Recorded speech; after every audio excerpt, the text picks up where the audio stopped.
কাঁদে আসলে ছোটবেলা আমরা যেতে পারবো। আমাদের রাশিক ভাইয়া দোলনায় চড়তেছে। ভাইয়া আপনার দোলনায় চড়ে কেমন ফিল হচ্ছে? দোলনা চড়া বলতে এটা দোলনা না, ফিল নিতে চাইলে এটা বানাই দিব জঙ্গরি, মানে আমরা যা কইতাম। হ্যাঁ ভাই, আপনার এলাকায় কি জঙ্গরি কইতো আগে? আচ্ছা যাই হোক, জঙ্গরি যেটারে বলে, আপনি তো জঙ্গরি বলছেন। জঙ্গরি চড়া মনে হইতাছে যে আমি সেই ছোটবেলায় চলে গেছি, বুঝছেন।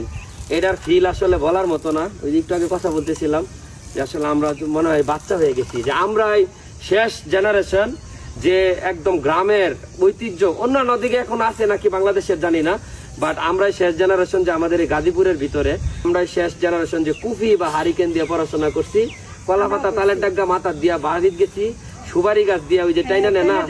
হ্যাঁ, আর এই যে জঙ্গরি একটা খালি গরুর গলাতে এমনি ধরি না তো, গরুর গলার ধরিয়ে নিয়া পরে আপনার মনে করেন গাছে বানতাম আর নিচে একটা ফিরি দিতাম বা সালার চট দিয়ে আমরা শেষ জেনারেশন। তবে এইগুলো আসলে অনেক স্মৃতি, এগুলো অনেক মনে রাখার মতো, যে আসলে মনটা অনেক কাঁদে যে আসলে ছোটবেলা তো আমরা যেতে পারবো না। তবে আপনার এলাকায় এই জিনিসটা কি বলে অবশ্যই জানাবেন। আমার এলাকায় কিন্তু আগে বলতো জঙ্গরি। আমরাও জঙ্গলি।